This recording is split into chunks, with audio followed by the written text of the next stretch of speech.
Boa tarde, gente.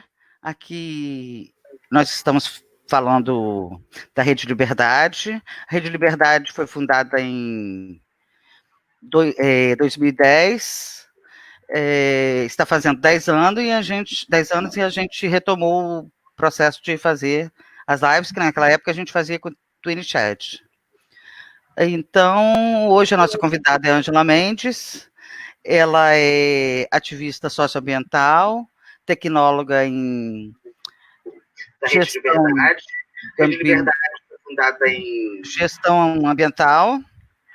E eu tô com um delay, gente, só um minutinho. Fica à vontade. Nossa convidada é Ângela Mendes. Ela é ativista ambiental, ela é tecnóloga em gestão ambiental e ela fala dos povos das florestas. Então, agora eu vou passar para o nosso querido Luiz Miller para começar nosso bate-papo com a Ângela. Obrigada, Ângela, por aceitar nosso convite.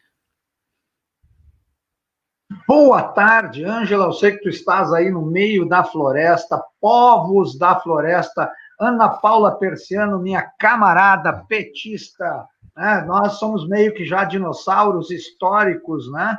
A Ângela também é petista. Nós não estamos falando daquela turma que andou seguindo caminhos meio estranhos por entre as árvores e chegou num lugar meio esquisito. Não, nós estamos falando da filha do Chico Mendes, o cara que é o símbolo até hoje do combate em defesa da Amazônia. A Amazônia que está tão afetada agora por esse governo como nunca esteve. Militares que um dia já pensaram, inclusive, em criar fronteiras de defesa nacional, estão entregando a Amazônia. A Ângela Mendes vai falar para nós aqui de muitas coisas hoje, né, Ana? Inclusive sobre esse tema do desmatamento, mas não só sobre isso. A Ângela tem todo um trabalho na área de... Gente, olha aqui, água. Populações ribeirinhas na Amazônia, na região amazônica, moram do lado do rio e não tem água potável para beber até hoje, século XXI, gente. E é muita gente, cara, as pessoas estão morrendo porque tomam água contaminada dos rios lá. Tu já imaginou? Tudo isso a gente vai estar conversando aqui com a Ângela Mendes. Ângela, fala um pouquinho de ti, como é que é essa tua história com o Chico, a filha do Chico Mendes, porque a gente olha lá, a gente vê todo o combate que o Chico Mendes teve, aí teve uma diáspora ali, vamos dizer assim, entre pelo legado do Chico Mendes. Nós aqui temos muita clareza, nós aqui da Rede Legalidade, quero dizer, Ana Paula, que eu me reivindico disso, porque lá em 2010 eu fiz a primeira live, naquela época eu não chamava assim, não, com o Bem-vindo, que foi um negócio chamado TwitchCam. O Twitter, naquela época, fazia. No Facebook não tinha nada desse negócio de fazer live, não. Nós fizemos pelo TwitchCam na época. E, bom, nós estamos falando de um combate todo que a gente vem travando e agora nós estamos aqui no Facebook com a Rede Legalidade retomando... Liberdade. Rede Legalidade. Rede Liberdade. Rede Legalidade era a Rede Soberania, da qual eu faço parte aqui no Rio Grande do Sul, e que aí a turma do PDT resolveu reclamar que nós estávamos usando o termo da Rede Legalidade e tirou. Então, assim, nós estamos aqui na Rede Liberdade, já chamava assim naquela época, Ana Paula, e eu acho muito positivo que a gente esteja voltando, né? Ainda mais um sujeito que nem o Bem-vindo, etc. Toda essa turma que esteja já junto conosco desde aquela época. Ângela, fala um pouquinho aí de ti e dessa... A filha do Chico Mendes, que aqui pelo Sul não é tão conhecida assim, não. Eu sabia e tal, mas provavelmente muitas pessoas que já estão nos vendo agora nem sabiam desta filha do Chico Mendes, porque a turma só fala da ex-esposa do Chico Mendes, da fundação que ela criou, não sei o que lá. Nós estamos falando aqui da continuidade da luta e ela está contigo, ela não está com a dona Marina Silva, que, aliás, nas duas últimas eleições, muito atacou, inclusive, coisas que vinham sendo desenvolvidas pelos governos do Lula e da Dilma, que iam no sentido do que o Chico Mendes defendia em termos de povos da floresta, e que ela resolveu atacar. Então, nós estamos aqui com quem, de fato, é essa continuidade, esse legado do Chico Mendes. Fala aí um pouco, Ângela. Bom, primeiro eu quero agradecer o convite, né, que a Ana Paula me fez para estar participando dessa live, pela Rede Liberdade. Liberdade abre as asas sobre nós, né? Que a gente está, nesse momento, precisando muito. E dizer que é um prazer estar aqui com vocês nesse momento. Bom, a minha história é uma história como a de muita gente, muitos ativistas, na verdade. Eu trago no meu DNA, né, esse histórico de luta. Mas eu nem sempre estive no movimento, porque eu nasci no Seringal, num lugar muito pobre, tive que sair para fazer tratamento de saúde também, me afastei, né, do meu lugar de origem ali, nasci no Seringal Cachoeira, que foi o lugar onde meu pai liderou o último empate que ele fez e pelo qual ele foi assassinado também, né? Então, assim, e aí tive que vir para a cidade, me afastei completamente dessa realidade, né? Depois de muito tempo é que eu vim me aproximando novamente disso, né?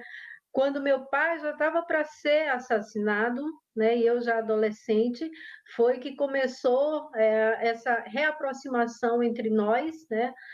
Meu pai tinha uma história de militância, já rodava, né, o Acre todo e fazia muita e saía muito, né, do Acre naquele momento, até por uma estratégia de vivência, porque ele já era ameaçado, né, de morte. Então, os vários companheiros que ele conquistou para a luta ao longo naquele momento, entendiam como uma estratégia para mantê-lo vivo, tirar ele do Acre. Então, ele fazia muitas palestras, participava de muitas atividades fora do Acre, né?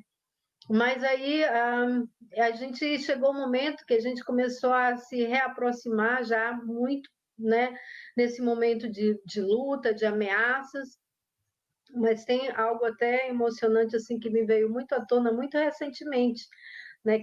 Que já nesse período, já o meu pai, como forma de talvez me antecipar o que estava acontecendo, as ameaças que ele sofria, ele chegou uma vez, né, a me visitar e dizer que tinha estava fazendo um tratamento, ele fumava muito e que a médica havia dito que se ele não parasse de fumar, ele não teria muito tempo de vida.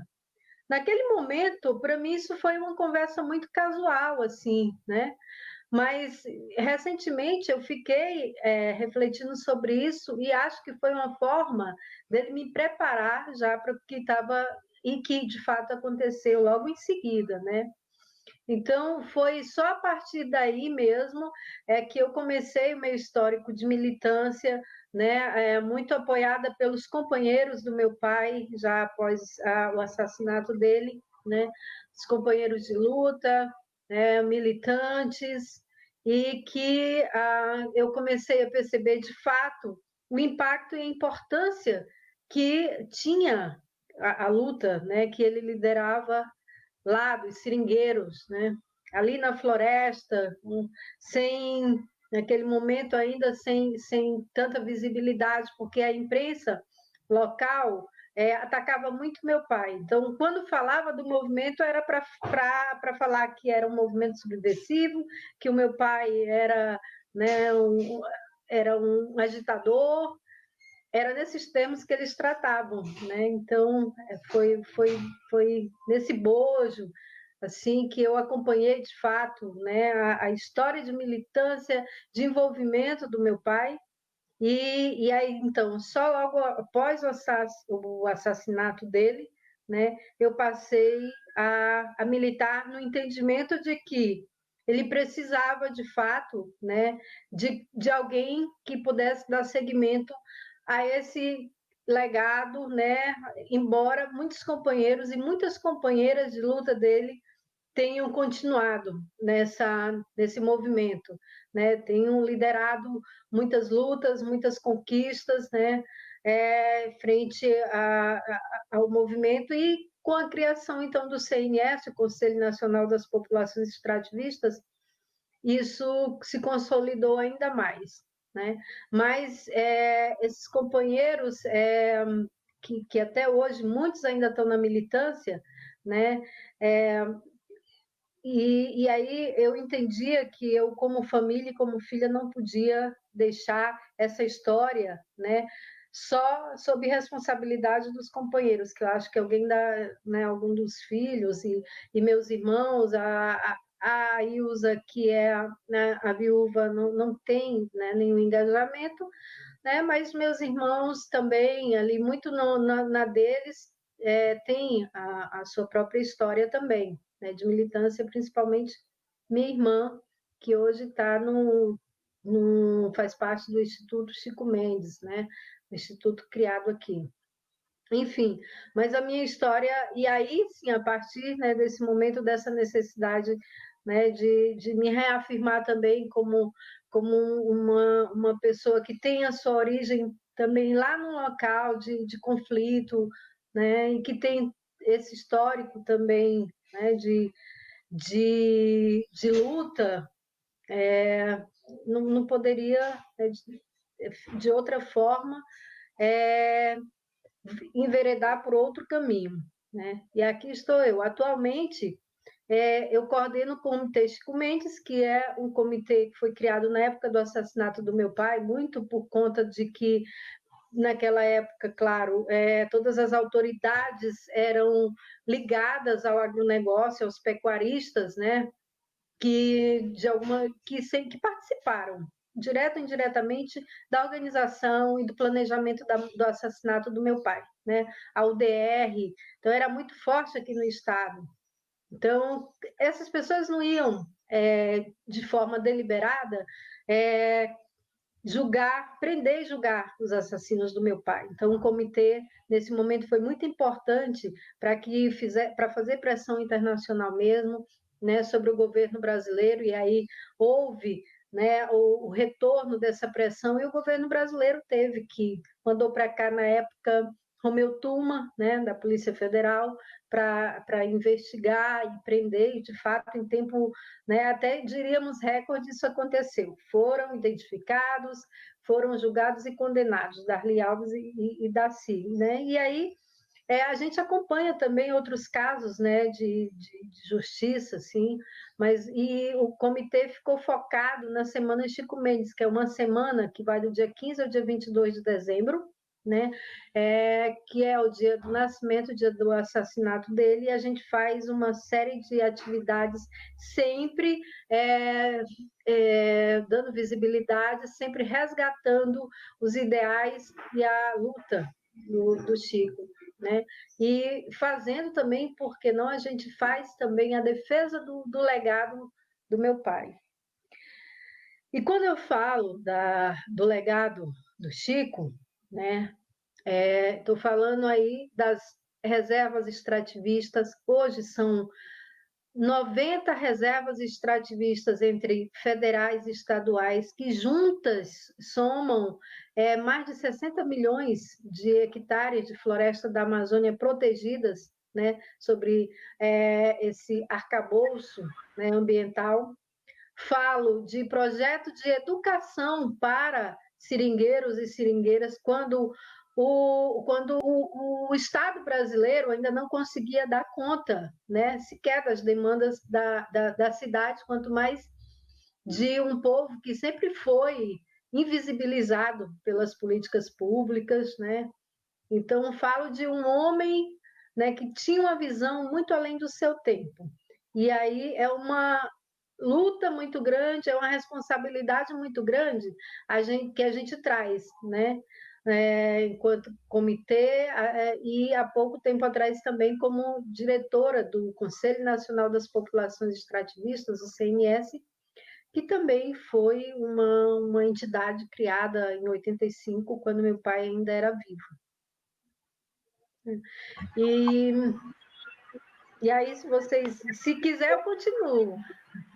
Nossa, tu tem muita história, inclusive eu estava falando para a Ana Paula há pouco, com o CNS, eu, como diretor de inclusão produtiva do Ministério do Desenvolvimento Social, à época do governo da Dilma, a gente fez um trabalho muito grande de capacitação das pessoas, dos povos da floresta via CNS, justamente focado no tema da capacitar as pessoas não para fazer, porque elas já sabiam fazer, mas para gerir melhor aquilo que já faziam e tal, castanha, os próprios extrativistas lá do Seringal e tal, como é que faz para operar melhor com látex que extrai e tal.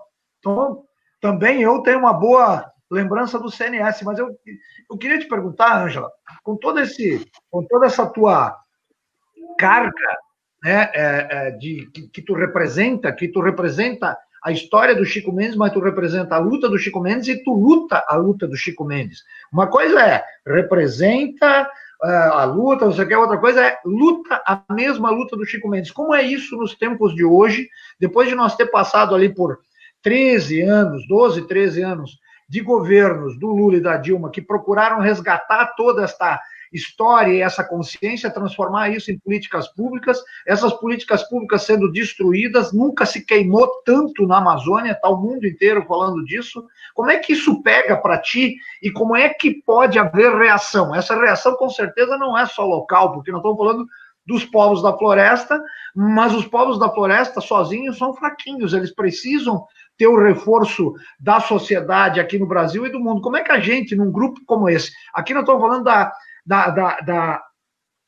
Rede Liberdade. Só é um grupo de pessoas, tem outros grupos de pessoas que já estou vendo aqui, que já estão nos acessando e tal. Como é que pode se fazer para divulgar um pouco melhor isso, além dessa conversa que a gente está fazendo hoje, e como é que está se dando essa luta hoje, nesse momento tão ruim, né, no Brasil, sendo tomando porrada direto, porque está queimando mato, aliás, está impedindo até que esses 600 reais da ajuda emergencial chega a uma boa parte dessa população dos povos da floresta, das populações ribeirinhas, tal. Como é que é isso hoje?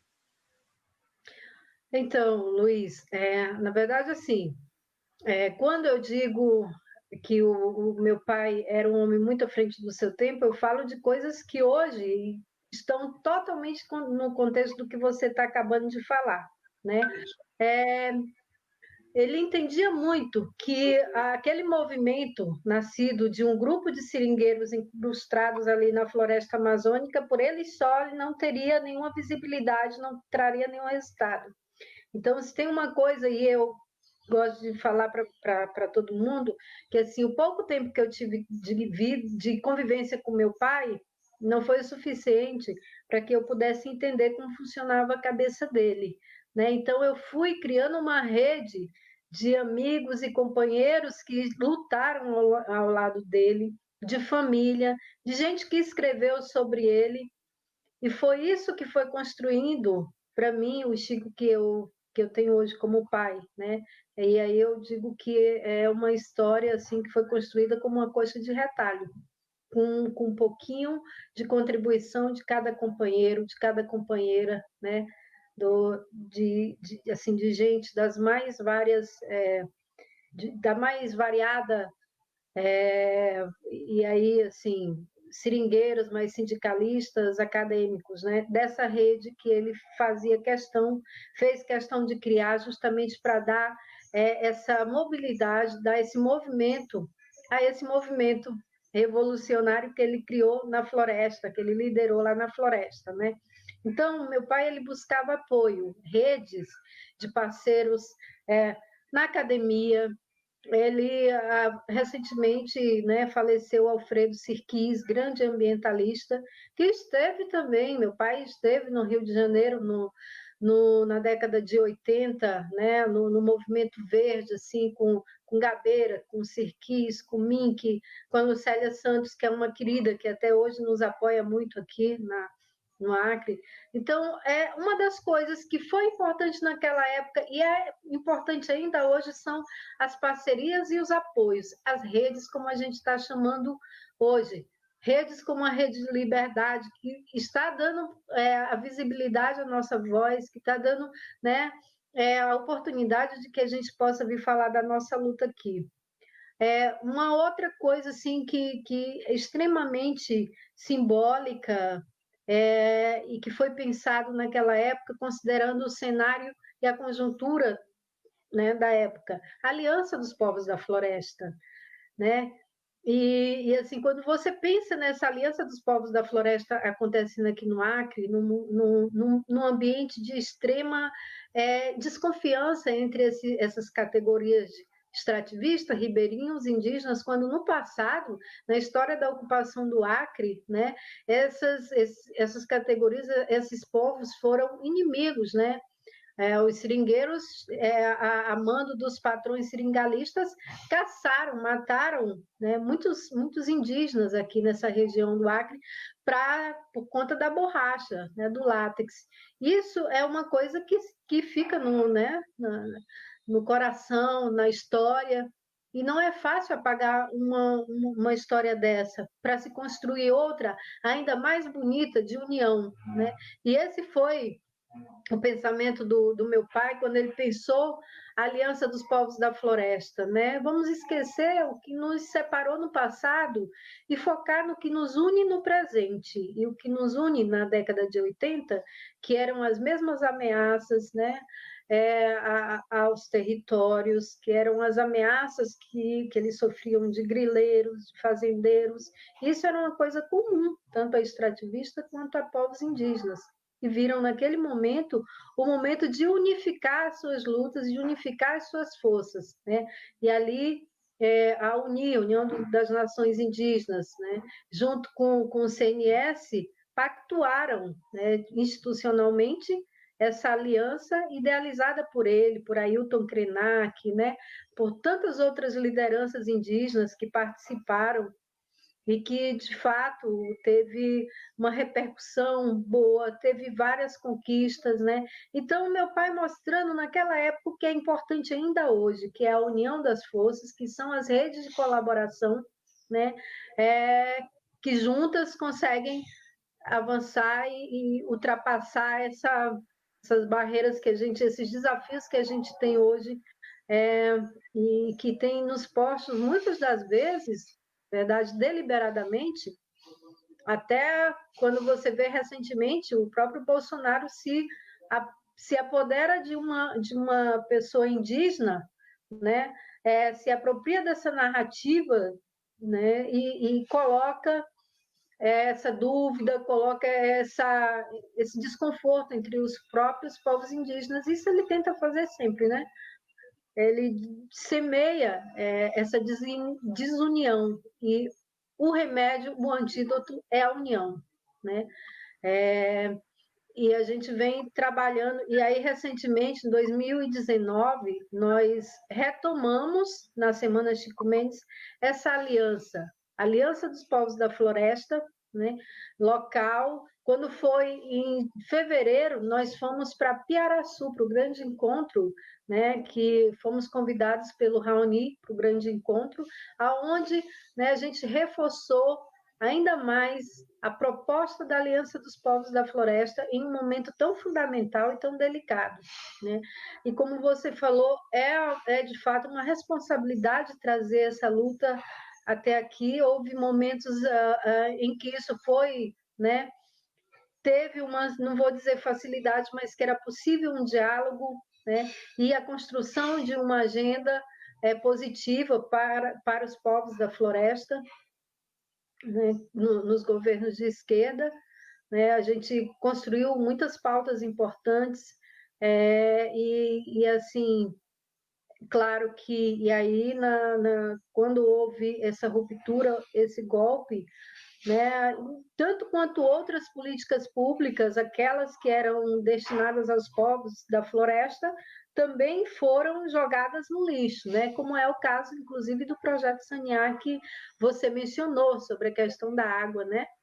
Isso. Projeto Sanear, Queria que falasse um pouco sobre isso, porque nós estamos falando de gente morando na beira daqueles mananciais de água e que não tem água potável para tomar, que estão sujeitos a ter febre amarela, todas aquelas doenças que vêm de tu tomar água contaminada, e eles moram do lado da água, sendo que existem hoje tecnologias possíveis de serem utilizadas para a cada casa poder fazer, inclusive, essa limpeza. Isso não existe lá e tampouco há interesse desse governo do Bolsonaro em fazer. Ele quer matar as pessoas de lá. Isso. E eu acompanhei esse processo da Ângela, da questão da água, eu fui acompanhando. E também, ano passado, quando ela foi para esse grande encontro dos povos das florestas, eu não estava, claro, mas eu acompanhei, vi as fotos, foi uma coisa lindíssima, os relatos dela, os relatos dos indígenas, foi lindíssimo o encontro. Então, Ângela, fala da água para nós, querida. Então, de fato, a Amazônia é riquíssima em água potável, né? Mas a distribuição disso dentro, por exemplo, dos seringais, dentro das reservas extrativistas, nas colocações mesmo, não contempla, às vezes, todo mundo, né? Um igarapé que realmente passa por dentro de uma colocação. Colocação é a área, né, de terra do seringueiro. O seringal ele é formado por, vamos dizer que é um bairro com alguns terrenos, né? Uma rua com vários terrenos. Cada terreno daquele é uma colocação. Então, com 100, 200, 300, 400 hectares, né? Enfim, mas nem sempre essa colocação ela tem, né? Passa alguma nascente, né? D'água. Então, fica complicado, assim. Lógico que a água para muitas das vezes tem o igarapézinho, mas isso não é geral, né? Então, o projeto Sanear veio com essa proposta, né, de trazer o saneamento básico mínimo para populações da floresta, que consiste numa tecnologia social, né? Aí veja bem, com banheiro, né? Um banheiro aí com uma torneira, com chuveiro, com um vaso adequado, com uma fossa adequada, né? Considerando essas particularidades. E aí a captação de chuva, né? A captação da água é da chuva, a água da chuva, e ela sofre um tratamento primário e é distribuída. Isso é muito complicado. Olha, distribuir, levar água para a Amazônia é como levar, como ASA, né? O projeto que levou águas cisternas para o Nordeste, né? Não é fácil. O acesso, não é fácil você andar na floresta, né? Então, levar uma tecnologia dessas para uma comunidade distante também não é muito fácil, né? E aí, aqui no Acre, nós conseguimos atender 500 famílias dentro da Reseq Chico Mendes, em toda a Amazônia, nesse último contrato, foram 2.800 famílias, né, atendidas. Isso é muito importante, principalmente as mulheres, né, deram um retorno muito positivo para a gente, porque, né, não é fácil, em alguns lugares ainda, a mulher ter que carregar a água, a louça na cabeça para ir lavar lá na nascente, né? O menino ter que tomar banho, sair para ir, às vezes, e tomar banho lá na nascente, né, de noite ou no frio. Então, é dignidade para as pessoas, né? E isso foi pensado o CNS, Conselho Nacional das Populações Extrativistas, que traz também esse compromisso, né, de cuidar e de avançar na conquista dos territórios e do bem-estar também de vida das pessoas que moram nele, né? Não foi uma iniciativa do próprio governo, né? Não foi iniciativa, né, do poder público, e foi uma iniciativa, como tantas outras políticas públicas nesse país, né, das próprias comunidades, das próprias pessoas e dos próprios movimentos, né? Virou uma política pública porque a gente tinha, no momento, né, um governo que dialogava e que entendia, né, e que acolhia muitas dessas políticas públicas que depois, no golpe, a gente acabou perdendo, né? Enfim, então foi. E aí é um projeto muito bacana, né, que tem tido muitos resultados, a gente tem tido muito feedback, mas que o ideal seria que a gente pudesse alcançar ainda mais, por exemplo, ainda mais pessoas, ainda mais famílias. Se a gente considerar, por exemplo, que no Acre a gente tem 5 reservas extrativistas, que só a reserva extrativista Chico Mendes ela tem hoje cerca de 2.000 famílias, né, mais de 10.000 pessoas, E no universo dessas 2.000 famílias, apenas 500, né, tiveram acesso a essa tecnologia, sendo que as outras 4 nenhuma teve, né? E aí, e outras do Amazonas e do Pará. Então, se a gente conseguisse, né, levar essa tecnologia para 100% da nossa população tradicional, né, a gente teria um avanço muito grande. E o CNS vem trabalhando nesse sentido, né?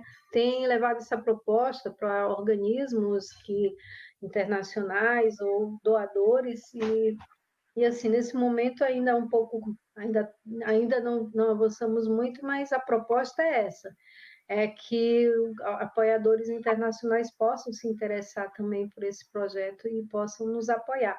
Mas a gente tem trabalhado também, Ana Paula e Luiz Miller, assim, muito com a perspectiva da juventude também nos territórios. Se a gente conseguir entender, por exemplo, que os territórios como área protegida, ele precisa, né, de gente lá dentro que tem esse compromisso cuidando. E hoje a juventude, ela por não ter acesso a muitas políticas públicas, não ter acesso, por exemplo, ao ensino superior, ele está destinado a sair do seu território para estudar, para poder acessar uma universidade, muitas vezes não volta. Esse território ele acaba sendo abandonado e acaba sendo usado para grilagem e sendo ocupado ilegalmente por quem não tem o menor perfil. E aí, a razão de existir das nossas reservas extrativistas, que tem essa contribuição tão grande para a preservação do meio ambiente, para o modo de vida dessas populações, ela acaba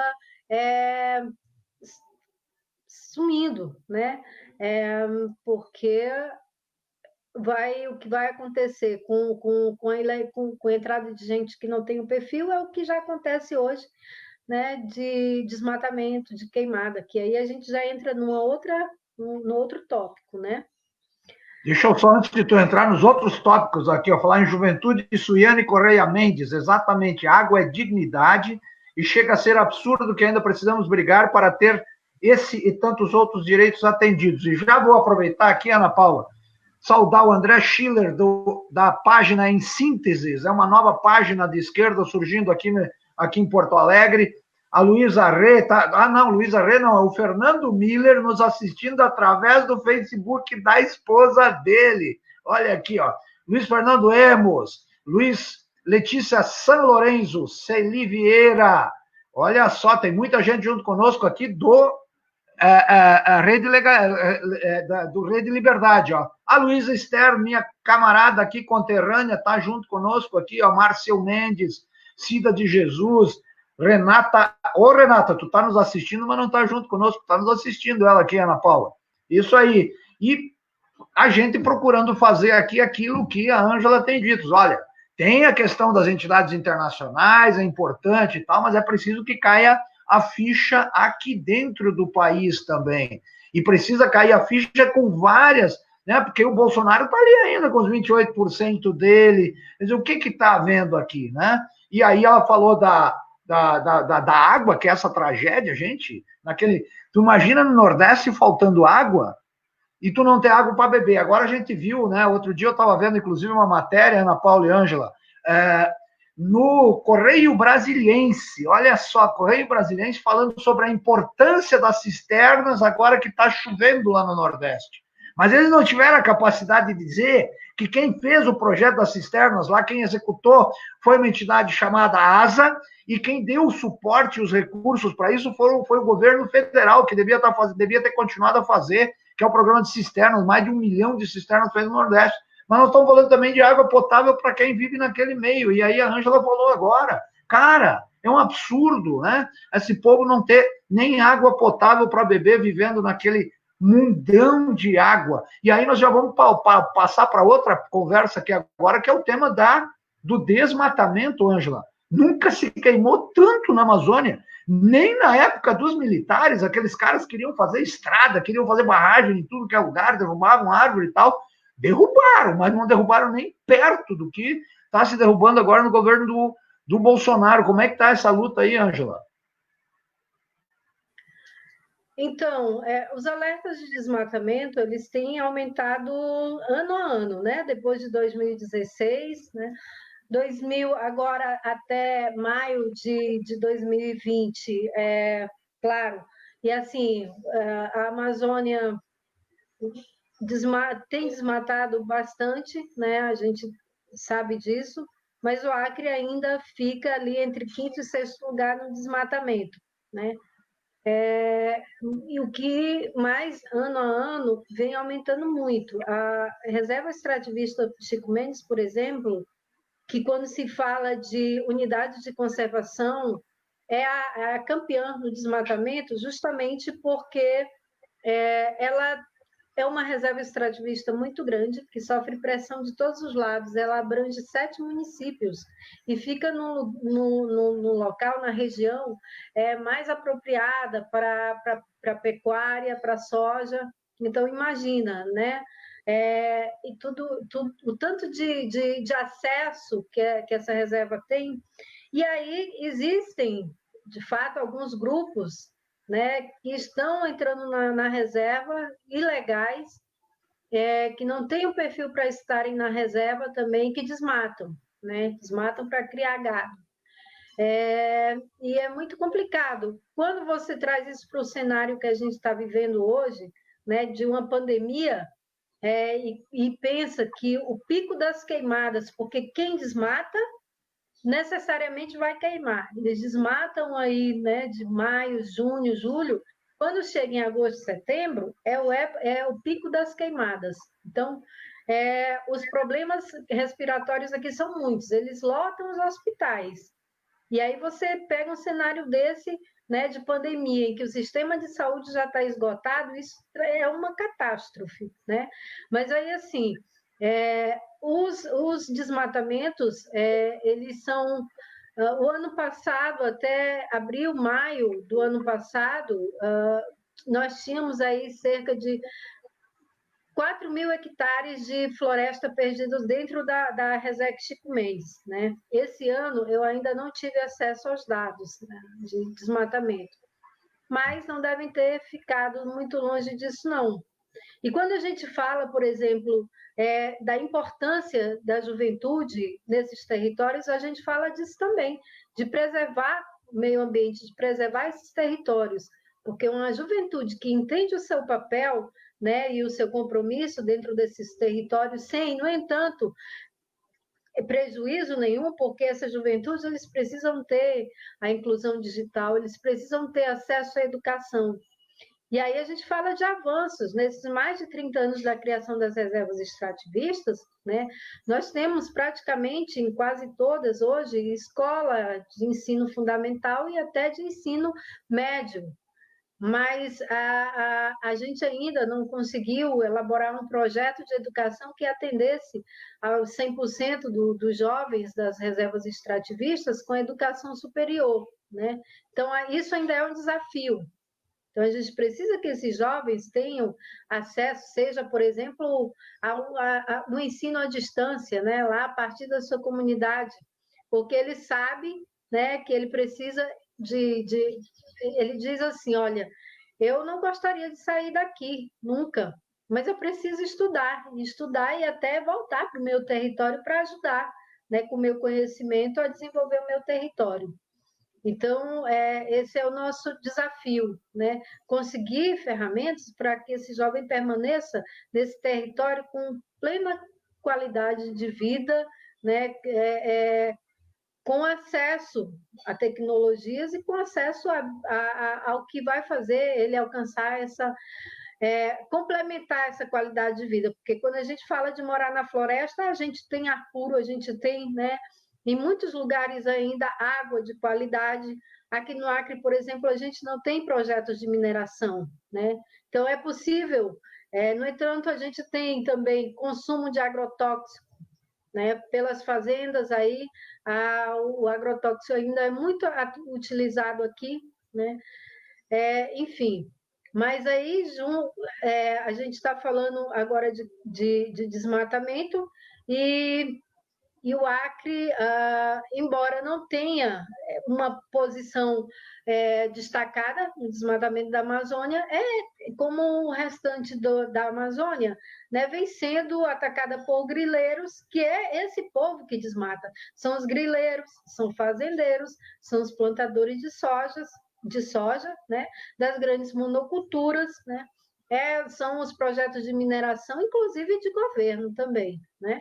Então, quando a gente fala do desmatamento, a gente fala de um público que era o mesmo público que grilava a terra, que desmatava na década de 70, década de 80, quando esse movimento surgiu com meu pai. Só que hoje, né, o cenário ele se agrava por quê? Porque além desse público, que continua o mesmo e mais poderoso, porque tem poder sobre o nosso Congresso, né?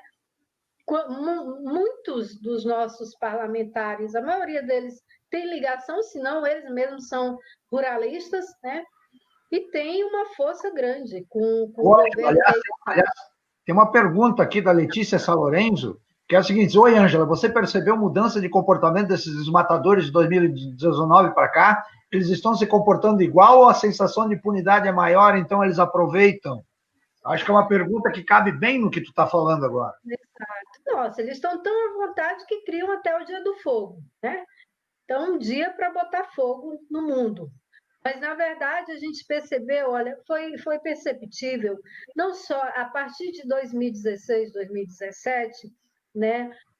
O Poder Judiciário, por exemplo, voltou a uma tendência, né, da época dos grandes conflitos, de julgar e dar ganhos de causa a pecuaristas em detrimento de provas, né, de que poceiros estão ali, por exemplo, há 40 anos, 30 anos, mas o que o juiz julga a partir do documento que o proprietário da terra apresenta ali, ele comprou aquela fazenda, não importa se aquela família já morava lá, já estava lá há mais tempo.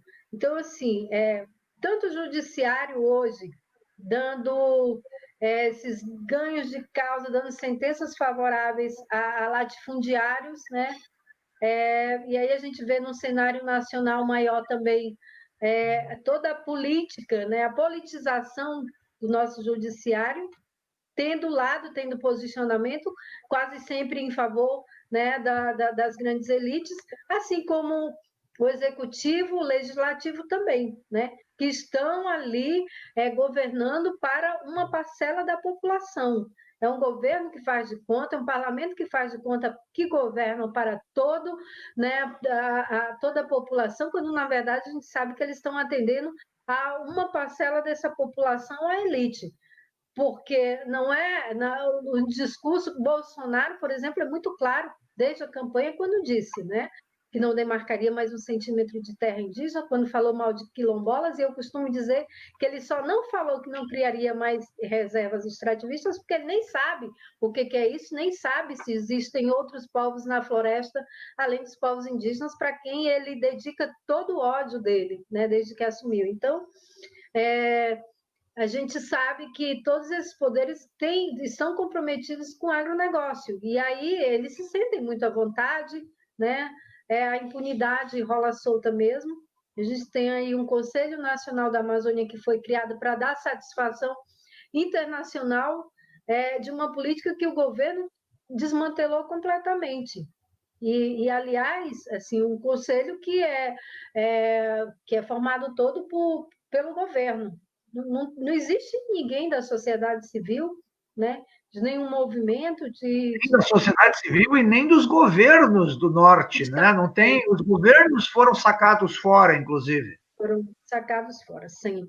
Então, assim, é um governo que faz de conta mesmo, né, de fake. Então, de fato, a tendência e o comportamento, né, dos desmatadores, né, e aí isso se reflete realmente no aumento dos desmatamentos, no aumento das queimadas, né? Tudo isso é uma grande bola de neve que vem desde esse período, né? E a gente vive um período assim muito delicado, né? E agora com a militarização também da Amazônia, né? Porque outra coisa que esse conselho traz, aquele GLO, né? também e os decretos do Bolsonaro hoje, na verdade, sim, são decretos vazios que lá na base, né, no território, não refletem nada, não existem ações efetivas do governo para barrar o desmatamento, embora esse discurso, essa seja a narrativa que eles têm, né? Mas quando você percebe o aumento anual gradativo, a gente percebe que, na verdade, as ações que eles dizem que existem não chegam lá na ponta e não têm um resultado concreto de realmente de minimizar, né? Enfim, é uma lástima, assim, do ponto de vista ambiental, social, de todas as formas, o que esse governo vem fazendo, né? Mas a gente segue trabalhando, porque, na verdade, o que a gente como a gente pode combater esse estado de coisas, é a gente estar sempre com posições e com ações afirmativas. Por exemplo, nós do Comitê Chico Mendes, a gente não parou, né? Nesse momento de pandemia, a gente se juntou a outras instituições locais aqui e estamos lançando uma campanha também, né, de apoio, no âmbito da Aliança dos Povos da Floresta, de apoio ao Covid-19 nas reservas extrativistas e nos territórios indígenas, que a gente... São muitas as campanhas que existem, cada elas tem a sua razão de ser, importante apoiar, né? E nós nos juntamos a elas também na tentativa de apoiar e de minimizar os impactos dessa situação nos territórios, que no Acre também, como no restante do Brasil, é grave. Né? Uma outra coisa também que a gente está trabalhando, e quando sempre nessa perspectiva de jovens, sabe por quê? Porque o meu pai deixou escrito uma linda carta para os jovens do futuro, e é os jovens dessa geração, porque ele começa dizendo assim: atenção, 6 de setembro do ano de 2120, aniversário ao primeiro centenário da Revolução Socialista, que unificou todos os povos num só pensamento de ideal. Ele começa essa carta assim, e essa carta ela foi escrita no dia 6 de setembro e fala de uma revolução que vai acontecer nesse ano, 2020, para ter o seu centenário lá em 2120. Então, nós e o Comitê Chico Mendes e o seu núcleo jovem está organizando um grande festival Jovens do Futuro, para chamar a atenção de jovens de todo mundo, né? E para chamar junto também essa galera de todo mundo para a proteção do meio ambiente. Então, dia 6 de setembro, a gente está organizando esse grande festival que a gente espera contar com jovens do mundo todo. Então, a gente tem que estar propondo sempre ações afirmativas para que o que vem desse governo não nos atinja, né, como eles gostariam. Fora isso, a gente, né, tem a nossa rede de parcerias aqui, que faz denúncias, que se mobiliza em torno, né, da defesa desse legado do meu pai, né, do território, né, dos extrativistas, né, e das políticas, né, públicas também. Infelizmente, a gente tem esse governo que tem hoje, mas ele não vai ficar aí para sempre, não, né?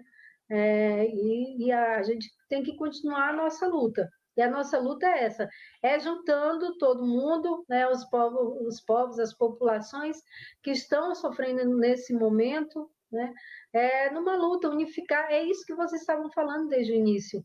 Né? Não pode estar cada um no seu quadradinho agora, não.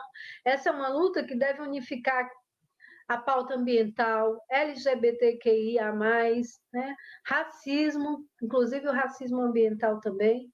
Então, é uma luta de todo mundo junto e misturado pela defesa da vida. Porque quando você fala na defesa do meio ambiente, quando você fala, né, na defesa do planeta, você não deixa de estar falando da defesa da vida. Né? Eu quero ver quem é que vive sem um meio ambiente saudável e sem um meio ambiente equilibrado. A Cida está dizendo aqui, a Cida de Jesus, dar diretrizes para os programas de governo, as candidaturas do campo democrático nas próximas eleições é de suma importância para reforçar a luta nacional. A Alexandrina Mota, ou não, a Alexandrina Mota, está dizendo que a desconstrução de todas as políticas de preservação do meio ambiente estão sendo feitas agora. E ela está te agradecendo aí, Alexandrina, Ângela, a Alexandrina está te agradecendo aí por não desistir. E mais, o Fernando Miller está fazendo uma pergunta. Ele que está usando o Facebook da mulher dele. Fernando Miller, por que tu está fazendo isso?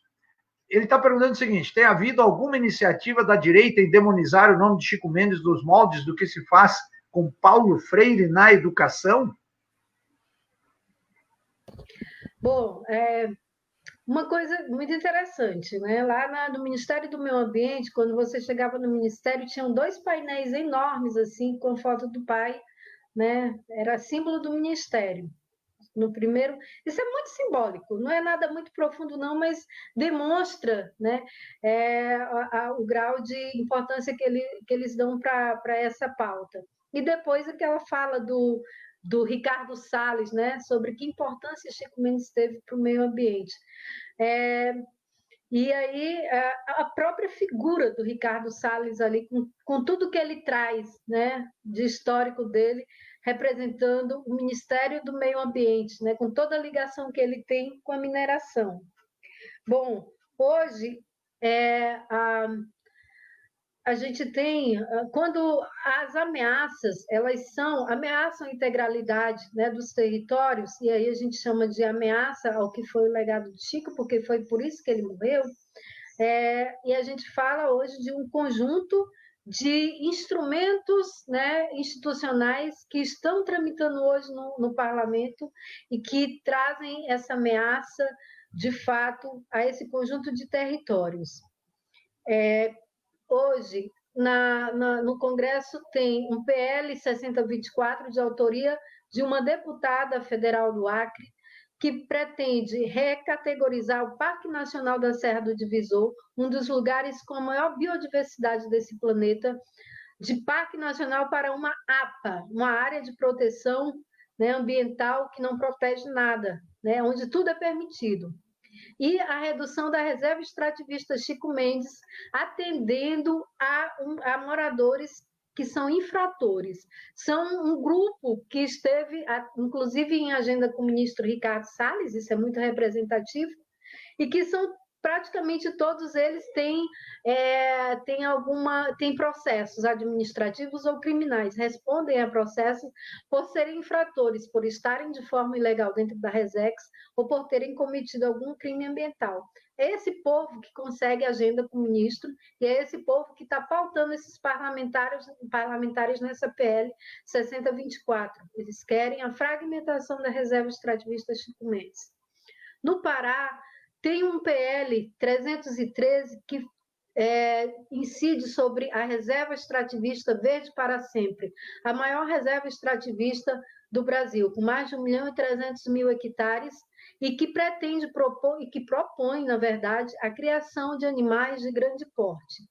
Fora esses 2 projetos, centenas de projetos tramitam lá no Congresso, ainda, né, por conta dessa pandemia, amornados, né, que propõem redução, recategorização e até extinção de áreas protegidas, de unidades de conservação, atendendo aí ao capital nacional, internacional, né, mas que que atende a esse público de mineração, né, grandes projetos de mineração e pecuaristas, né, e extratores de madeira, né, e o pessoal que produz soja. Então, assim, hoje... E aí, isso é um atentado direto e não tem nada que atente mais contra a história e o histórico de luta do meu pai do que esse ataque aos territórios do qual as reservas extrativistas, né, foram um modelo e que hoje, em forma de reserva de desenvolvimento sustentável, de projetos de assentamentos diferenciados, de reservas extrativistas marinhas, né, que foram uma série de unidades criadas seguindo essa modelagem das reservas extrativistas, um modelo extremamente novo e ousado, que até hoje não existe em nenhum outro lugar do Brasil, aliás, desculpa, do mundo, né? Que são as reservas extrativistas, onde, né, a União continua proprietária do território, né, mas a população vive ali, se beneficia desse território, convive, né, de forma harmonicamente com esse território. A reserva extrativista foi criada como tendo modelo as terras indígenas, né? Então, assim, exploração sustentável, né? E aí, enfim. Agora, uma coisa também que eu gostaria de ressaltar, quando você fala de como que a gente pode também resistir ou enfrentar esse cenário que está aí, a gente tem que olhar muito também para, e aí vocês trazem isso também para as nossas escolhas políticas. Porque quando eu falo desses 2 PLs aí que são propostos por parlamentares do Acre e do Pará, essa população que mora nessa região, que mora nessas reservas, elas não foram ouvidas, né? A parte que foi ouvida é a parte que tem interesse que esses PLs sejam aprovados, né? Mas a grande maioria, aquela maioria que entende a importância de um território protegido, e eles, por exemplo, aqui no Acre, em março, eles fizeram uma grande manifestação a favor da reserva extrativista, da integralidade da reserva extrativista. Então, a gente precisa tomar cuidado com quem a gente manda lá para o parlamento, né? Precisa ter seriedade, compromisso com quem a gente ajuda a eleger, né? E muitas das vezes a gente... E essas pessoas, elas têm o apoio, por exemplo, lá na própria Resex teve gente que disse, olha, eu votei, mas eu votei neles pelo discurso que eles tinham, né? De desenvolvimento, de que a reserva precisa desenvolver, de que a gente precisa melhorar de vida, né? E agora estamos nós aqui, né, tendo que fazer a defesa da nossa reserva, porque nem eles conseguiram nos dar essas oportunidades, né? Nem trouxe para a gente nenhuma melhora, nem nada, mas agora querem nos tirar as reservas. Então, sempre ter muito cuidado com os discursos daqueles, né, que aparecem na hora das campanhas. Porque, por exemplo, o seu Márcio Bittar, que é senador pelo Acre, que também é um dos autores desse projeto, ele não mora no Acre, né? Ele vem ao Acre, veio para se candidatar e se elegeu, né? Mas não tem nenhum compromisso, nenhuma ligação com o Acre.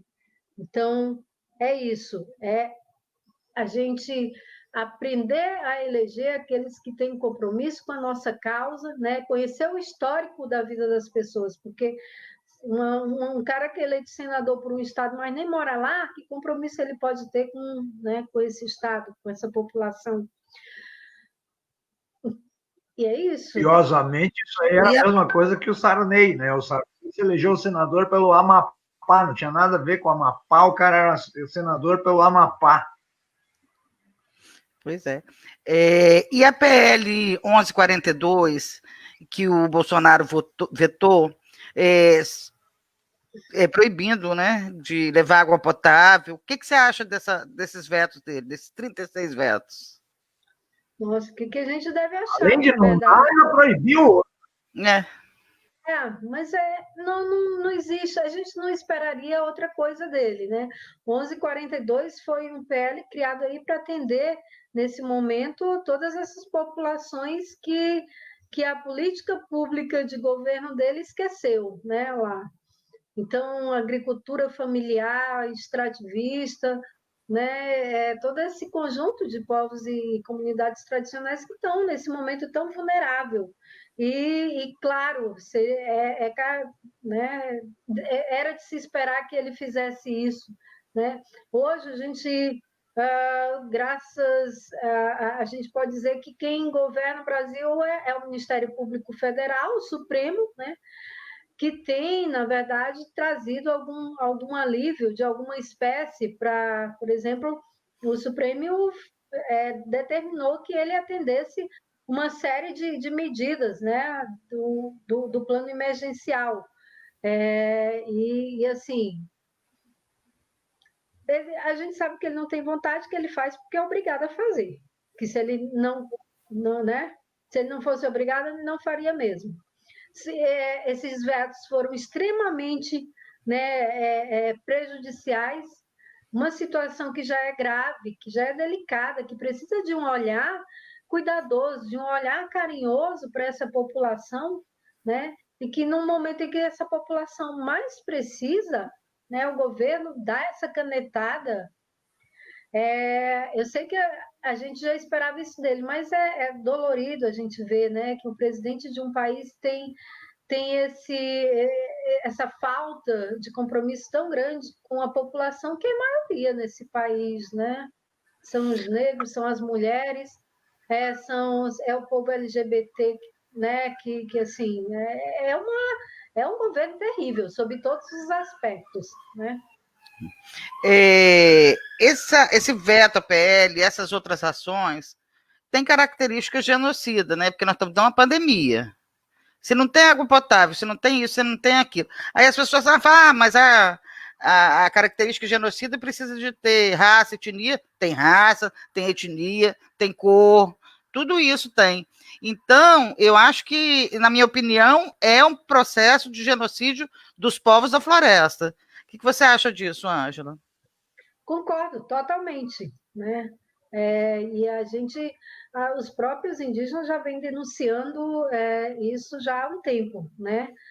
Aliás, assim, os povos indígenas, desde que eu comecei a frequentar Brasília, eles já estavam em plena mobilização, porque sempre foi um povo, sempre foi uma categoria assim, muito visibilizado, né, pelo Congresso,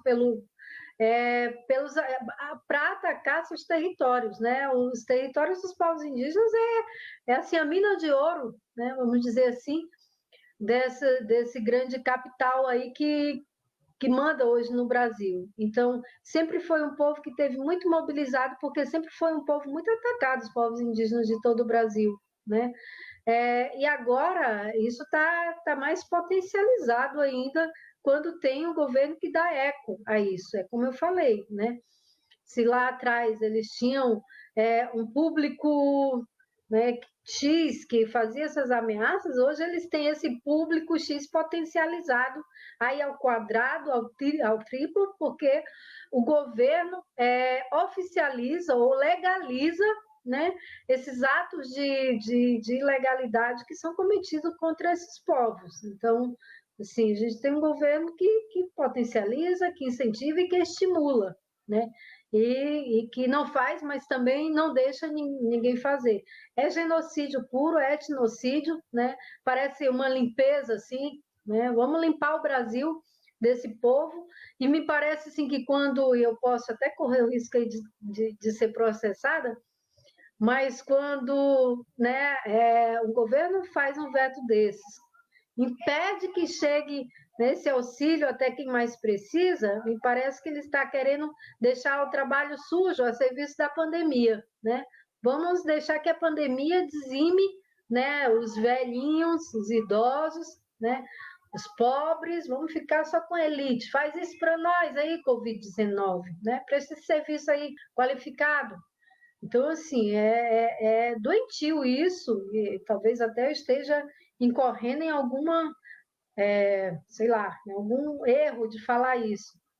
Mas esses atos ou desatos, né, parece deixar claro isso. Enfim, mas o que eu acho que sim, o que a gente precisa falar de amor, a gente precisa falar de paz, a gente precisa, né, fazer esse contraponto e não deixar tudo isso que tem acontecido domine a gente, porque a gente fica angustiado. Eu passei por momentos assim de angústia terríveis nos últimos meses, sabe por quê? Porque com a pandemia tomando de conta desse país, né? E só nós, a gente, né, que faz essa militância, estamos isolados. Os matadores, eles estão lá na floresta, né? Os garimpeiros estão lá, né, intoxicando os rios, né, com mercúrio. Os Yanomamis estão sendo atacados, né? Vários outros povos indígenas assim sofrendo, os mundurucus lá no Pará, assim, sofrendo terrivelmente com mercúrio, então a madeira sendo extraída, né? as pessoas sendo ameaçadas, a gente não pode se movimentar, mas a bandidagem, a grilagem está lá na floresta, se movimentando, né? Levando, inclusive, né, o risco de contaminar as pessoas que estão isoladas, porque nossas lideranças extrativistas, elas estão lá isoladas nos seus territórios, procurando se cuidar, mas a ida, né, dessas pessoas colocam esse risco. Então, assim, você vê essa situação, uma pandemia que está aí, né, num cenário terrível. Daqui a pouco chegam as queimadas. E aí, assim, praticamente eu estou assim, numa idade, né, que eu estou numa idade que não me permite mais é, é, ter esse tipo de emoções, assim, né? Essa menopausa traz essa coisa, né, para a gente também, de mexer muito com os nossos neurônios, né? Então, assim, mas na verdade é angustiante, vamos, brincadeiras à parte, esse momento é angustiante e muitas das vezes a gente não vê saída, mas as saídas existem, né? As saídas, elas estão aí. É isso que a gente está fazendo, são as redes de parcerias, né, que se movem no sentido de melhorar, né, esse cenário, né, são as grandes coisas que estão acontecendo aí, as grandes ideias, essa rede de solidariedade, né, que foi criada e em que todo mundo faz máscara hoje para todo mundo, né?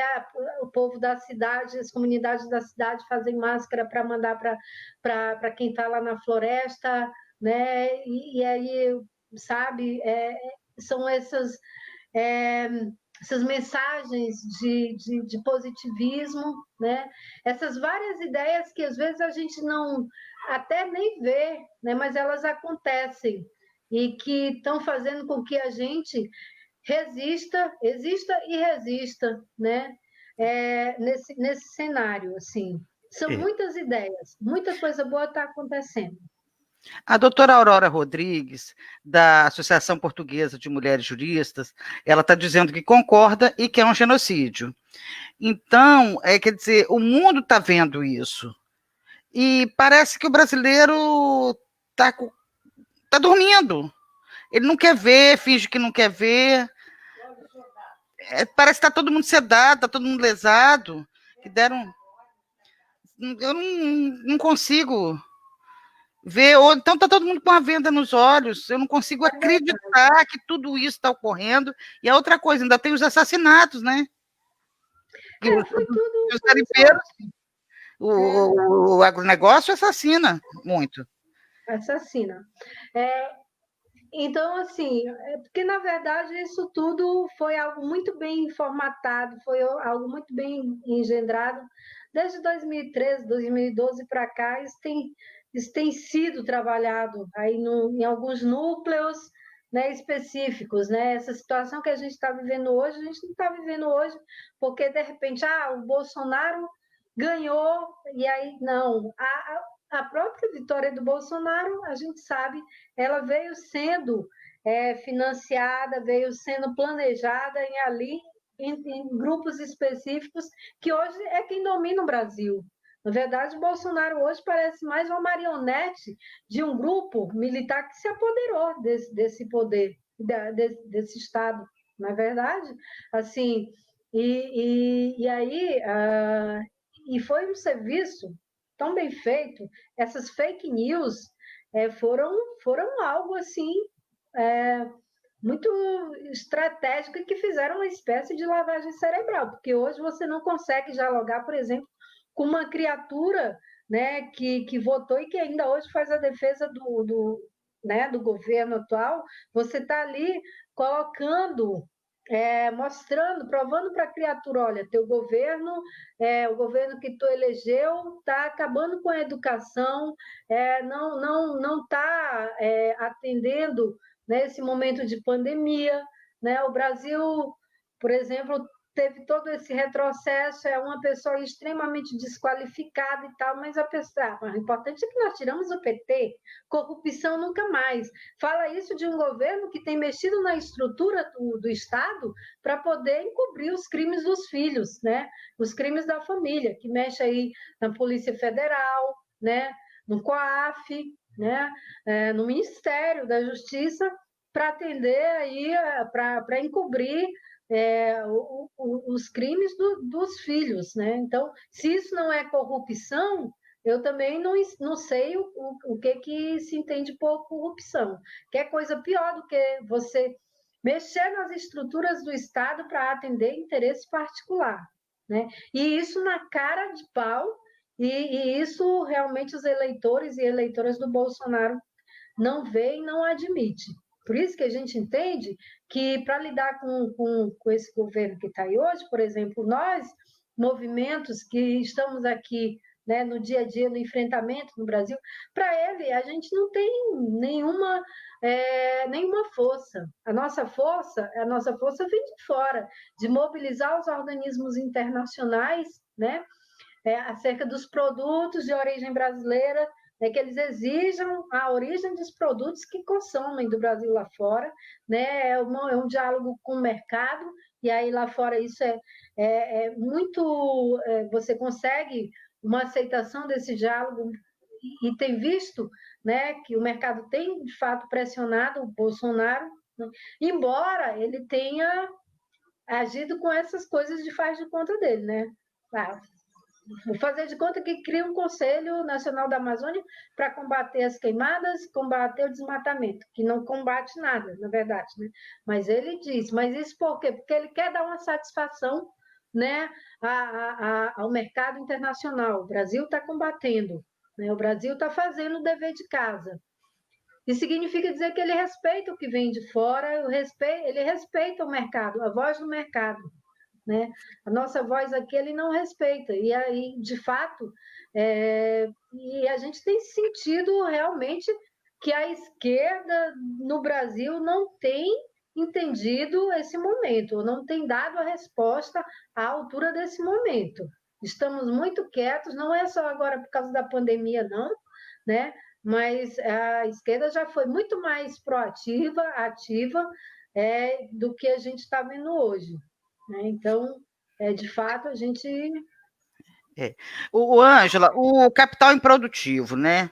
Ou seja, os bancos, que hoje comandam desde a pasta de dente que a gente utiliza ao acordar, até caminhão, tudo hoje pertence ao capital improdutivo. Ele está a serviço desse capital improdutivo, não é daquele empresário, não é daquele produtor, não é do médio, não. Ele está a favor do grande capital.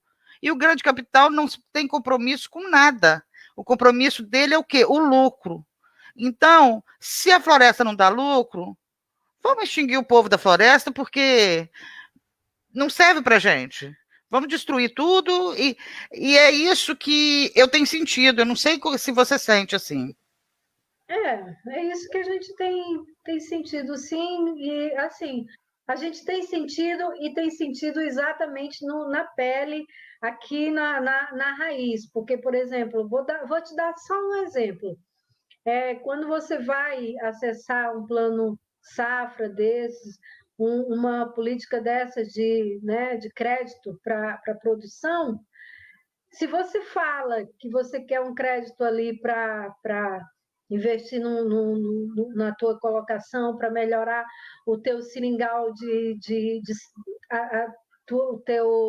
as tuas seringueiras, limpar ali as seringueiras, né? Tu quer fazer uma usina de açaí, tu quer fazer um plantio de açaí, tu não acessa o crédito com facilidade, mas se tu fala que quer melhorar teu curral, tu quer renovar o teu curral, reformar, fazer um curral novo para colocar ali 10 cabeças de gado, o banco libera. Então, de fato, do menor exemplo até o maior, a esses grandes bancos que de fato financiam, né, esses grandes projetos, eles têm muita responsabilidade sobre isso também, e hoje são os maiores responsáveis, sim, né? Porque é quem banca o desmatamento da Amazônia. É quem financia, né?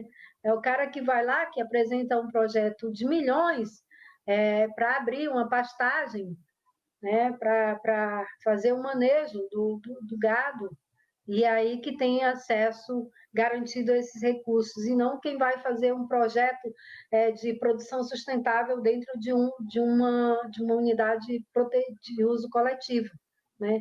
Então, assim, essas distorções que existem, elas propicionnam tudo isso, na verdade, né? E aí, realmente, o governo atende a essa população, esse segmento que o governo está trabalhando, aquela que também, né, vê ali no solo brasileiro, no solo dos territórios indígenas, das áreas protegidas, as riquezas que tem, e que essas populações, na verdade, com seus modos de vida, guardam, protegem, né, e que, segundo essa lógica de desenvolvimento do Guedes e do Bolsonaro e do mercado, né, precisa ser, sim, explorada até a exaustão, né? Então, é por isso que esse povo, que as populações tradicionais e os povos indígenas são tão visibilizados nesse governo, né, a partir daquela relação que eles têm sagrada e ancestral com o lugar onde eles vivem, né, que é um lugar rico, mas que para eles a riqueza está no sagrado, está no modo de vida, está na relação que eles criaram com aquele local, e não no bem material, né, que está abaixo ou acima da terra, e que é só o que é visto pelo governo que está aí e por esse nicho, né, de pessoas e de capital, como você falou, capital improdutivo. E realmente esse é o nosso cenário atual, né? Quero saudar aqui, ó, Ana, quero saudar aqui o Mário Madureira. O Mário Madureira é da AJURD, da Associação Gaúcha dos Juristas pela Democracia. É uma associação que foi criada, inclusive, a nível nacional também, à época daquela baixaria da Lava Jato, né? E que está aqui junto conosco. Mário Madureira é o coordenador aqui da AJURD no Rio Grande do Sul. Ontem fez uma live muito bacana também na Rede Soberania sobre racismo estrutural, né? A gente precisa olhar das coisas de forma diferente. A Ângela está nos mostrando como é que o povo da floresta sente esses ataques que estão acontecendo, e ontem a gente também teve a oportunidade de saudar também o Márcio Mendes. Está aqui, ó, realmente a militância precisa ser contínua e nacional. A preservação ambiental de um bioma como a Amazônia é essencial para o equilíbrio do clima na América do Sul. Aliás, não há mais como nós escaparmos disso, né, Ana e Ângela?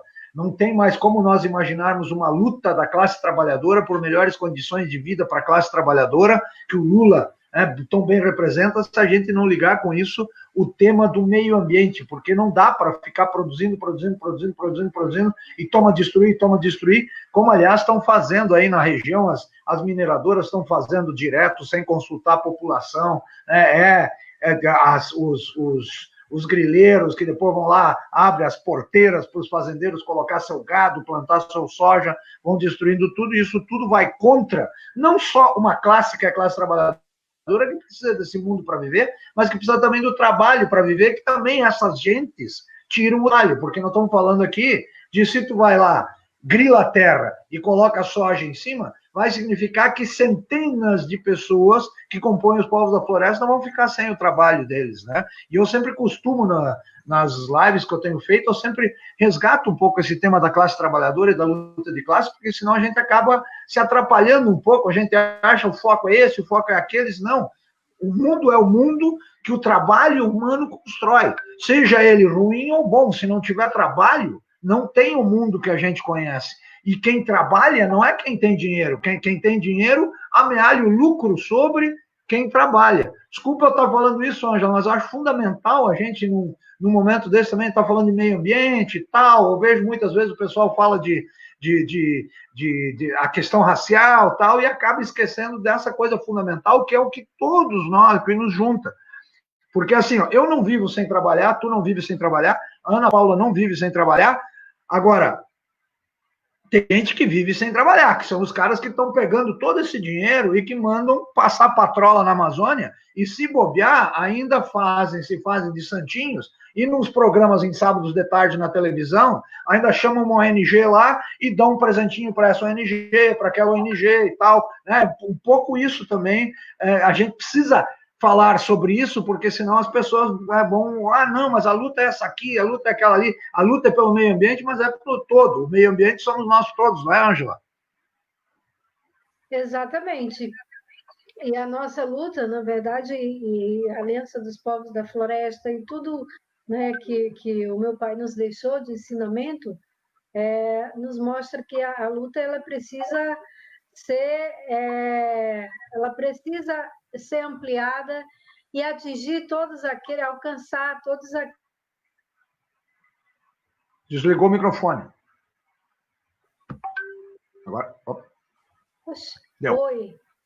Deu. Então, a luta ela precisa ser ampliada. Nesse sentido, a gente luta, né, pela Amazônia, mas a gente precisa lutar também, se juntar quem luta pelo Cerrado, pela Mata Atlântica, né, e por esse conjunto de biomas, mas a gente precisa se somar, e é isso que eu já falei, a quem luta por justiça socioambiental, na verdade, né?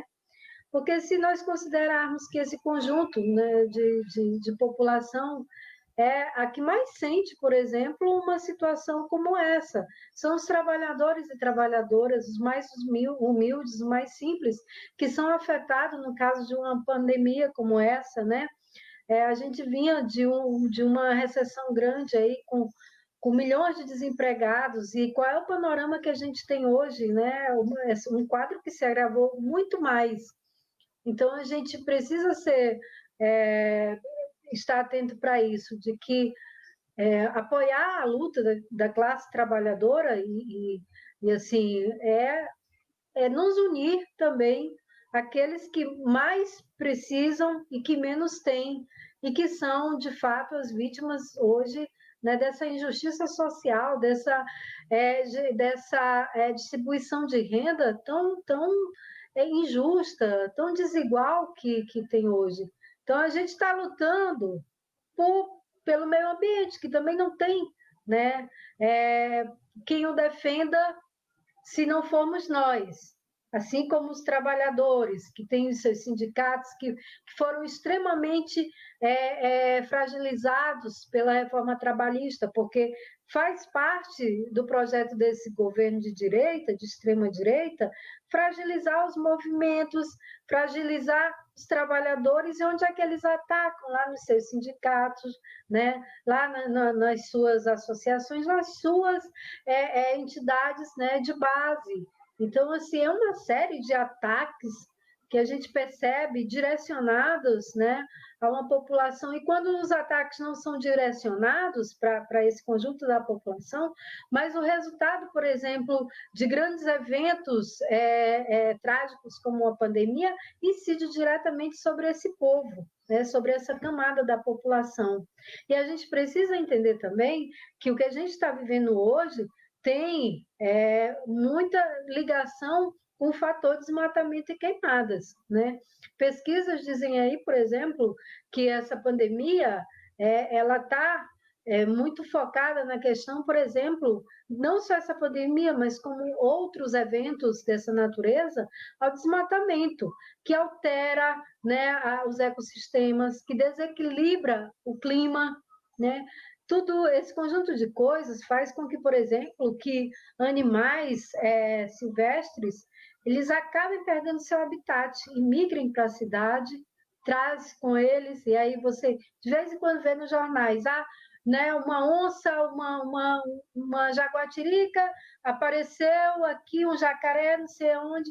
Essa população de animais, ela não poderiam estar ali, não precisariam estar ali, se primeiro, antes, a gente não fosse, né, os invasores, porque quem mora, por exemplo, na Amazônia, mora na floresta. São cidades que cresceram dentro da floresta. Então, a gente tem que entender isso, que nós somos os invasores. Que jaguatirica, que onça, que macaco já estavam aqui antes de nós chegarmos. Aí a gente chega, né, com os nossos asfaltos, com as nossas casas, né, bem fechadas e gradeadas, e quando aparece um bicho desses, né, eles são os invasores, e são invasores que muitas vezes trazem consigo alguma patologia, né? Então, assim, tudo está muito ligado nesse planeta, todas as lutas estão conectadas, porque a gente vive em um planeta só, né? A gente vive aqui numa grande simbiose, né? E precisamos entender isso como algo maior, né? E não como cada um no seu quadrado, cada um ali no seu lugarzinho, no seu conforto, né? O que incomoda a um trabalhador deve me incomodar. A dor que alguém sente, eu devo sentir também, porque a gente é humano e assim, a gente está aqui nessa terra para a gente ser solidário, ser fraterno uns com os outros, entender e sentir a dor do outro e tentar ajudar naquilo que for possível. E a natureza, a floresta, o meio ambiente tem a gente nisso, né? A gente precisa entender que, assim como um trabalhador precisa do nosso apoio, um gay, né? Um transexual precisa que a gente olhe para ele com carinho, né? Com entendimento e com envolvimento, a natureza também precisa desse cuidado. E é uma soma de coisas, de elementos e de emoções e de sentimentos que a gente precisa ter, né? Como eu tô assim, sempre que eu vou orar, digo que hoje seja um dia que a paz, né? Eu até me lembro, por exemplo, aqueles filmes que tem aquelas missas dos Estados Unidos que você tem a paz mundial, né? Mas é isso mesmo, é a paz mundial, né? Que a gente precisa pedir e que a gente precisa, né, fazer acontecer através das nossas pequenas atitudes e através das nossas pequenas ações, né? Mas eu até enveredei para um outro caminho mais, mais espiritual, mas é isso. Esse grande planeta Terra, Gaia, a Pachamama, ela precisa do nosso envolvimento, ela precisa do nosso bem viver, como os índios aqui da América do Sul, né? Os indígenas, eles têm esse conceito tão bacana do bem viver, essa relação tão bonita, tão harmoniosa. Os nossos indígenas brasileiros também têm. Quem precisa criar essa cultura somos nós, né? Que estamos um pouco mais distanciados disso. E uma coisa que eu falo, a defesa da floresta, ela é compromisso e responsabilidade de todos e todas, e não só de quem mora lá. Porque quem está na cidade, quando toma uma água, né, de qualidade, quando respira um ar puro, né, quando tem um alimento de qualidade, né, é um alimento da agroecologia, é uma água que vem dos mananciais limpos, de uma floresta, de um rio, né, protegido por uma floresta. Então, por que deixar só para os povos da floresta, só para os povos indígenas, essa responsabilidade de cuidar dessa floresta, quando a gente é também beneficiado por ela? Então, que essa seja uma luta de todos, né? E de nós que estamos aqui, né, jornalistas, né, que hoje, por exemplo, hoje a gente tem uma linha de jornalistas que tratam muito sobre o meio ambiente, jornalistas ambientais. Há 30, 40 anos a gente não tinha, né? Eu lembro que a última entrevista que meu pai deu para o Jornal do Brasil, pouquinho antes de ser assassinado, ele estava no Rio de Janeiro, veio para o Acre para ser assassinado, mas lá no Rio ele deu uma entrevista para o Edilson Martins, no Jornal do Brasil. Né? E lá o jornal entendeu que não era importante, né? Uma entrevista do Chico Mendes, então engavetou. Mas desengavetou logo após o meu pai ter sido assassinado e ter a repercussão que teve. Então, a gente precisa, né, do apoio de todos e de todas, das categorias, né, do meio jurídico, do meio jornalístico, para se somar a essa rede, de proteção que a gente tanto fala, né? Teu microfone está fechado. Como dizia um companheiro nosso, Carlito Maia, nós não precisamos de muito, a gente precisa uns dos outros. Então, eu acho que a união é que vai fazer a gente sair de todos esses problemas. Eu acho que a humanidade tem que se unir. Tem muitos temas que eu queria abordar, mas eu acho que a gente vai se alongar muito, né? A mulher é uma aula, além de ter toda essa bagagem do Chico Mendes, ela própria já tem a sua bagagem de luta e faz agora com essa coisa mais espiritual. Te vi muito ligada com as falas do Papa no Sínodo da Amazônia, viu? O Papa falou coisas muito próximas disso que tu fala também. Não tem como tu pensar em humanidade, em salvar a humanidade, o escambau, e te salvar a ti mesmo se nós não salvar a Amazônia e o meio ambiente, né? E se você vê como os povos estão interligados, eu tenho um amigo que é esquimó, Kituvituak, ele é da tribo Inupiaq. Então ele diz o seguinte, que os xamãs, que são os anciãos dos povos esquimós, eles estão notando que o sol está se pondo muito diferente a cada ano que passa. Então, quer dizer, a rotação da Terra está completamente diferente. Isso é destruição do meio ambiente, de lá, daqui, e que ele fala que todos os povos são irmãos e que a gente tem que valorizar quem vive na floresta. Então, eu acho que assim, então porque todo mundo acha assim, o esquimó está lá, não quer nem saber do que está acontecendo, mas eles estão querendo saber sim. Então, todos os povos que vivem e conservam a floresta, preservam, todos eles têm uma união. Então, eu acho que, Ângela, essa oportunidade que você deu para a gente, grandiosa, viu? Nada que isso, obrigada. Sabe por que eles sabem, por que eles se preocupam? Porque o meio ambiente, o desmatamento que a gente faz aqui impacta, né, a região dele, o território dele, né? As mudanças climáticas, ela é uma realidade em todo lugar do planeta, né? Mas movimentos bons, quando a gente fala do agronegócio, só para reforçar aqui, tem vindo bons movimentos, viu, também do setor do agronegócio, né? Aí a conscientização de pessoas, de lideranças que já entendem a importância do meio ambiente para ele, para a produção dele, na produção dele, na criação do gado dele, entende que o gado dele ele não vai viver por muito tempo se não tiver água, né?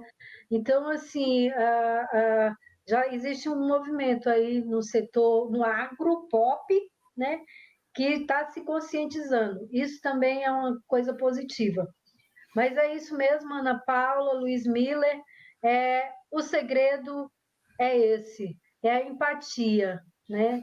É sentirmos que só unidos a gente consegue avançar. Esse foi o grande ensinamento que não só meu pai, mas todas os grandes líderes espirituais falam, né?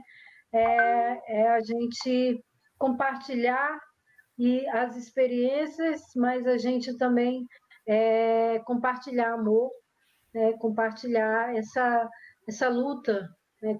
Com pessoas que pensam como a gente, né?